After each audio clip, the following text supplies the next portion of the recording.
Welcome to the Close the Chapter podcast. I am Kristen Boyce, a licensed marriage and family therapist with a private practice, Pathways to Healing Counseling. Through conversations, education, strategies, and shared stories, we will be closing the chapter on all the thoughts, feelings, people, and circumstances that don't serve you anymore and open the door to possibilities and the real you. You won't want to miss an episode, so be sure to subscribe. Welcome to this week's Close the Chapter podcast. I am thrilled that you are here today. You matter, you're important, you're enough, you're loved. And if you didn't hear that from someone that really matters in your life and you needed to hear that today, take a deep breath and take that in, because you are not a disappointment. There's a difference between feeling disappointed and feeling like you are a disappointment. And we're going to be talking about that today, how to work through the feelings of disappointment and maybe the shame that you feel like you are a disappointment. And that's just not true. Even though we might have done things that have disappointed others, we're not going to get out of that without disappointing somebody in our life. Because disappointment is about our past experiences, our expectations, and what we hoped would be outcomes. So today we're going to be deconstructing disappointment, how to work through it, exploring the deep dive of disappointment. And it's a conversation that I wanted to bring up because I noticed it came up with many couples I work with. They feel disappointed in their partner and what their partner is or is not doing and what they want their partner to do. And I found that it became a theme, and then the theme of feeling like I am a disappointment. And there's a big difference. One is about behavior, the other is about self. And so we're going to be breaking that down today. So if you've ever felt like you've disappointed your parents, a friend, a boss, a partner, a neighbor, a relative of any kind, and it's taking you down the shame and guilt path, we're going to talk about that today. This is a safe place for you to come as you are. No judgment zone.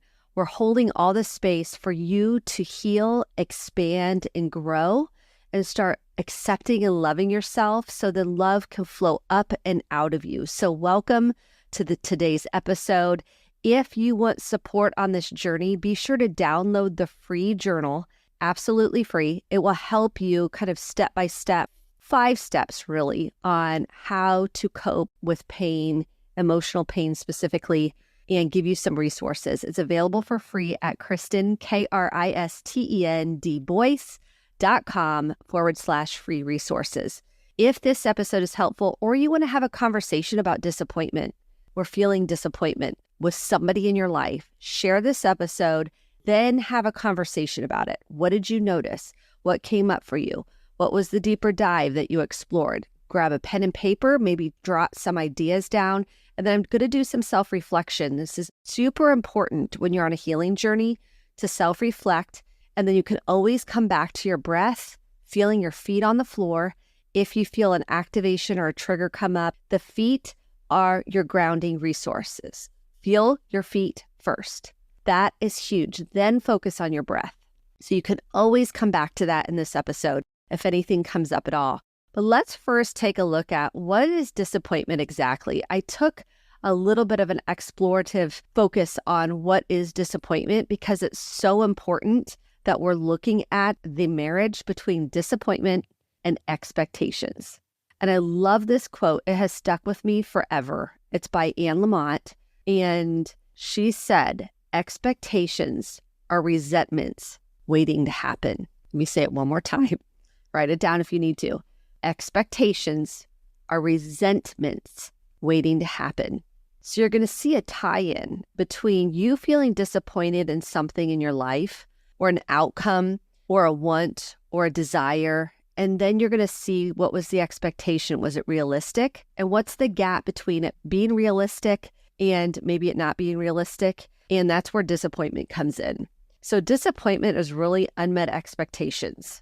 If we really break it down, the more significant the expectation is, the more significant the disappointment. We have so many contexts that this is really helpful to explore. We have our children who go out for maybe a sport or they're in theater or they're auditioning for something, they're trying out, they are trying to work for a grade, maybe they're applying to colleges, sports teams, they want to make the team, maybe they want to make a certain leadership position. And I'm inviting you, whether you have kids or not, to float back. And I want you to identify several, maybe 3 times you felt disappointment. What were those significant events in your life that you felt disappointment? So let's continue as you're reflecting on those 3 maybe events. Scroll all the way back as far as you can remember, maybe preschool, kindergarten, first grade, go through elementary school, middle school, high school. There's got to be something in there in middle school and high school for sure. Whether it's something in the family, maybe there was a divorce, maybe you really wanted something you tried out for, maybe there was something you wanted, or you wanted a car and you didn't get the car you wanted. I'm making all these things up, but maybe there was some disappointments you had along the way. Let's write those down, because what we're going to look at is how were those disappointments handled? Were they met with open compassion, tenderness? Because if we look further at the definition, we can really see that disappointment is sadness. This is key that our parents didn't realize, I'm sure, because no one talked about what is the definition of disappointment.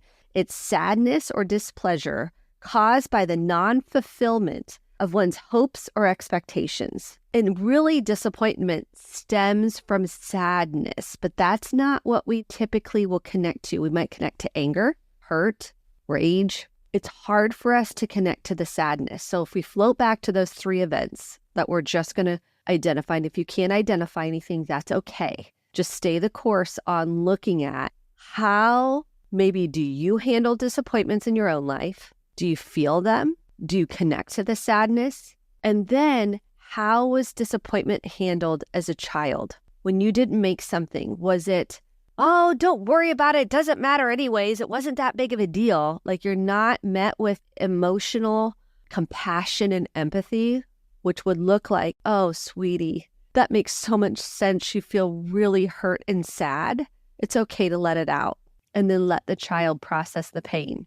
Were you talked out of your disappointment? There's nothing to be disappointed. At least, this is what I hear a lot of people, parents say, at least you made the team.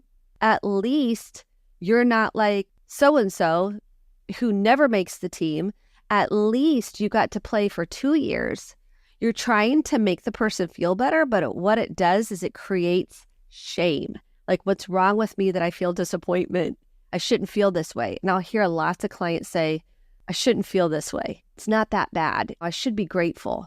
And those should statements are shame. You're shoulding on yourself. But we learned it a long time ago when our parents were trying to make us feel better. Or maybe they shamed you for your disappointment. Maybe they said you should be grateful for what you have. And so you weren't allowed to really connect and feel your disappointment. It was bad. It was wrong. It was selfish. And disappointment is a universal emotion. And I wrote this quote down because it really stuck with me. You cannot live a brave life without disappointing some people. And you may or may not like Oprah, but that's one of her quotes. You cannot live a brave life without disappointing some people. Maybe you felt like you disappointed your parents because you didn't get the grades, or you didn't have the job, or you didn't have the partner or the family that they wanted, or make enough money, or look a certain way, or live the life that they wanted for you. And so then you feel like you're a disappointment until you start to deconstruct it and go, I'm not a disappointment. That was all their stuff, their fears, their projections of what they wanted for their own life. And they put that on me. And then I ended up carrying all those expectations around, which are resentments waiting to happen. So they didn't have the ability to see my authentic self because they were too busy projecting their wants and desires for me without letting me be who I am. And so I thought that was a powerful quote, because the people rooting for you and that want you to rise won't be disappointed in you. The people that are rooting for you and want you to rise up aren't going to be disappointed in you. They're going to be cheering you on. But if you didn't get that, which a lot of us didn't get that, you're going to be afraid of disappointing everyone, because guess what? You felt like you disappointed your parents. You felt like you disappointed your coaches. You felt like you disappointed teachers. You disappointed family members. But it really lies, if we really look at disappointment, this is a theory I have, it really goes back to Not to blame our parents. Please don't take it that way, because that does us no good. If I'm going, it's all our parents' fault. It's not true. We're human beings.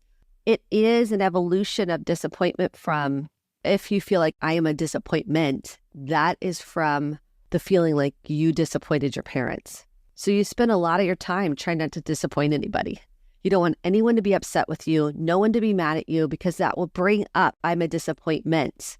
And then what that does in romantic relationships is it creates a parent-child dynamic. Because if I felt like I disappointed my parents, then I'll feel like I disappointed my partner, which then sets up this parent-child relationship. I'm the child, you're the parent, and I don't want you to be disappointed in me, which doesn't work, because parent-child dynamics don't work in relationships, because who wants to be married to their parent? No one, or parent-like figure. So it's something to really work through, the fear of disappointing other people, which goes back to looking at, did you feel like a fear of disappointing your mom? And if so, how? Was it how you looked, how you dressed, your grades, your achievements? Maybe you felt like you weren't who you wanted you to be. Maybe it was your father. You weren't successful enough. You weren't ambitious enough. You weren't climbing the ladder. You didn't go to the right college. You didn't go to college, whatever that looks like. So you feel like you were a disappointment. Feeling disappointed, I think, is a universal feeling. But if we dot the line to the root of disappointment, like feeling disappointment, it really goes to sadness and grief. I promise you it goes to sadness and grief.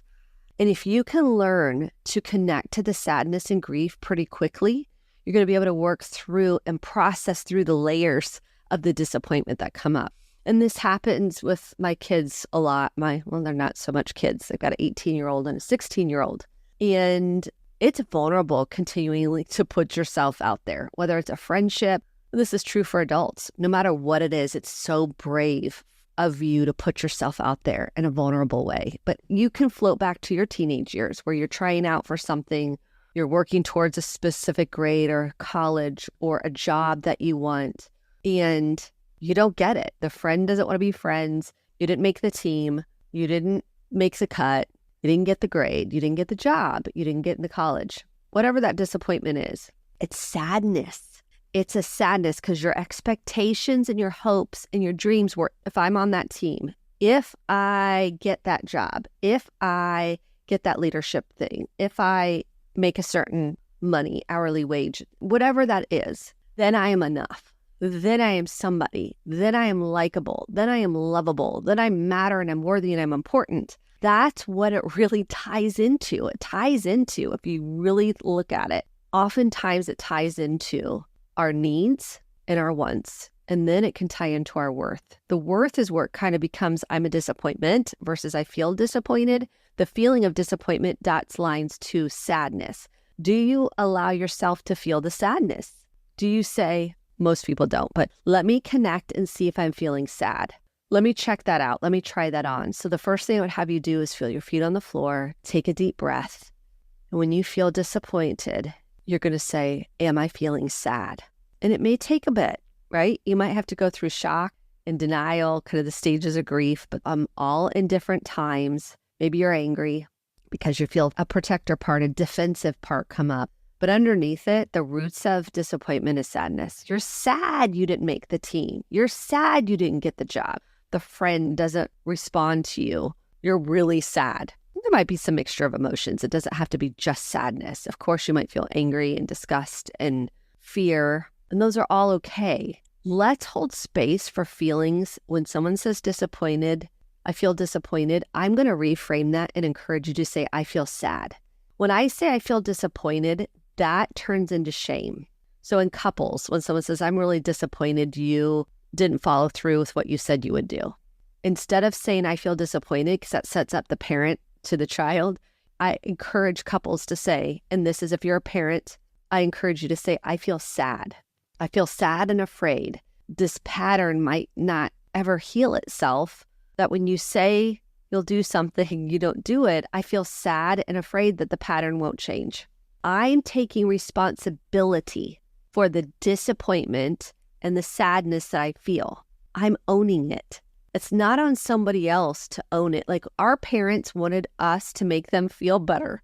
If we felt like they were disappointed in us for something we did, our behavior, or maybe something we said, We don't try to make them feel better. Really, it's about ownership. It's about owning our disappointment, owning our sadness, owning our expectations.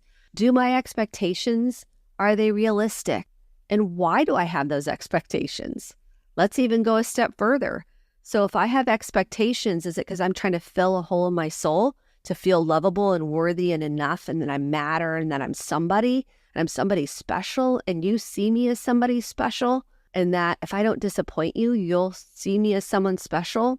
You're not going to get out of disappointing others because you're going to tap, there's other stuff. So if we look at the neuroscience of disappointment, I did some research on this, and this is important. The nervous system can trigger a crash if you feel disappointment, sending a dorsal vagal drop or a possum pathway activation. So you can feel activated by that, like I'm going to protect myself. You're going to want to mobilize that maybe into a fight or flight, or you might be going to dorsal vagal shutdown, which would be like a freeze or flop response. A fawn response would be like an activation. You're trying to please the other person, say exactly what they want to hear so they're not upset or disappointed in you. The brain's neurotransmitters, when you feel disappointment, such as serotonin and or dopamine, decrease, which is when pain occurs. We're not producing enough serotonin or dopamine.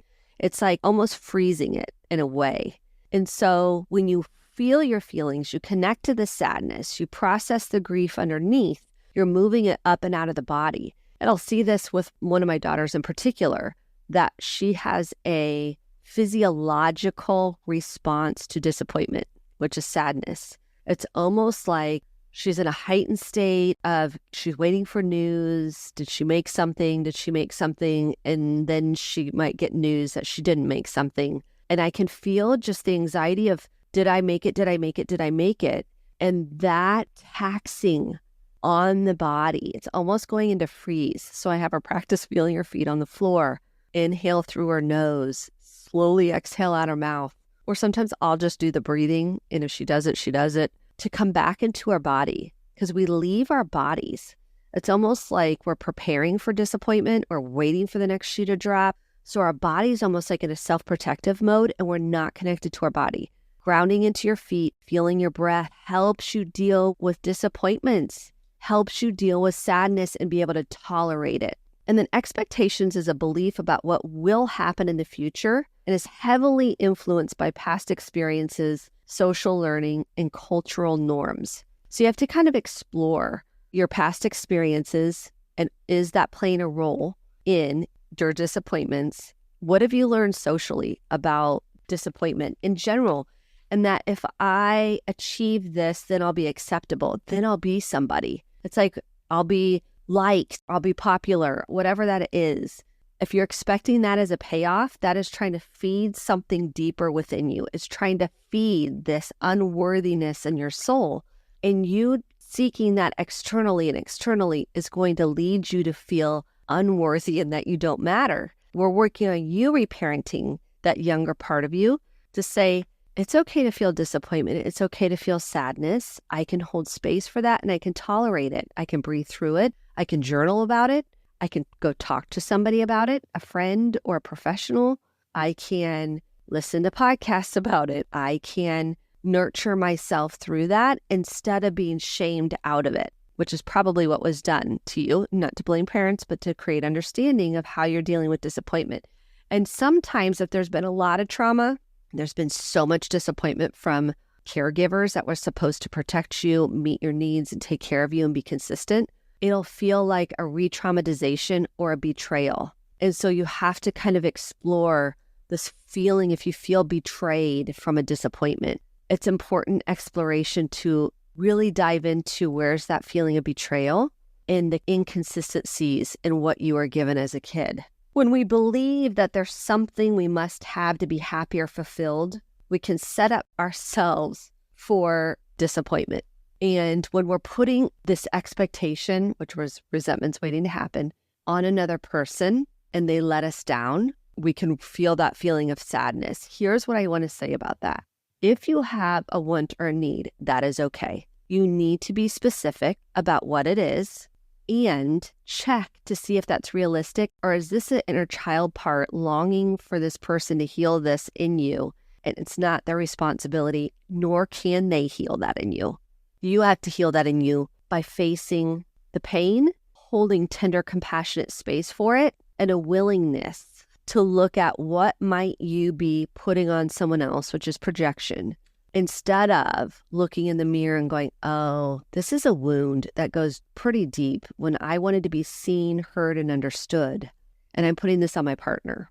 Now, we can communicate with our partner. We can clearly express a desire or a want or a need specifically. They may or may not be able to fulfill that need. And there may be sadness and fear that they won't ever be able to fill that need. And then you have to reconcile that. There's a lot of grief in it. There's a lot of grief in disappointment if we really look at it. So instead of saying, I feel disappointed, I want you to say, I feel sad. Or if you feel grief, I'm feeling really just like a deep grief about this. Because disappointment can trigger shame and can trigger this parent-child dynamic. Here's what I want to say about disappointment. You will heal from it. You will ultimately heal from it. There may be another disappointment that comes, or you may feel disappointed in something else or someone else. That's okay. What we're teaching is you're going to learn how to deal with disappointment so you can tolerate them. So you can say, I'm not going to die from this disappointment. It's going to be painful and it's going to hurt and there's going to be grief in it, but I can handle the grief. I can nurture myself through it. I can seek support where I need it. So if you need support from a support group, there's so many support groups out there right now that are amazing. So if you're like codependent support group, or you need an Al-Anon, or you need whatever the support group is, a grief share support group, divorce care, broken relationships, there's so much support out there for free that you're going to source the support you need. Here's the other piece. Be aware of your expectations. This is so hard for me. I do this every day. Are my expectations of my partner realistic? Sometimes they are, sometimes they're not. Have I communicated clearly and effectively? Have I taken ownership for my own response and my own feelings and my own anxiety? So notice what you feel. Connect to where you feel it in your body. Work on some resourcing with grounding yourself through your breath, through meditation, through prayer, through journaling, through some body work. Maybe you need massage, maybe some other body work. Check in with your worth and value. Are you seeking worth and value outside of yourself? Because that's going to lead to a lot of disappointment. And then look at, when did you feel disappointment earlier in your life? Who disappointed you? What disappointed you? And then how was it handled? Was it tenderly met with compassion and care, or was it shamed? And I want to say, eventually, as long as you're facing it, you're working through it, you're offering yourself self-compassion, which is hard to do, by the way, it will pass. You will heal yourself, and it may take a while, but I just want you to know you are worth it. You matter, and what you're going through matters, and what you feel matters, and you are loved. And try to breathe that into your heart, because I mean it. Like, I feel like I want to be a vessel. The more healing work I do, the more mission of clearing all my inner child work, I want to be a pure vessel to really spread truth, which is you are lovable. Our parents had their own pain that seeped into the parenting, that seeped into their feeling insecure, not feeling worthy, feeling afraid. Maybe they were sad and didn't work through some of their own trauma and grief and losses, and they lived with a lot of fear. I want to come from a secure place that says, you are enough, you matter, and you're lovable. And I'm so glad you're here and alive. And thank you for listening to this podcast and sharing it. And I hope it makes a difference in your life. Thanks for tuning in to today's episode. Thank you so much for listening to the Close the Chapter podcast. My hope is that you took home some actionable steps along with motivation, inspiration, and hope for making sustainable change in your life. If you enjoyed this episode, click the subscribe button to be sure to get the updated episodes every week, and share with a friend or a family member. For more information about how to get connected, visit Kristen, Kristen, Boyce, Boice.com. Thanks, and have a great day.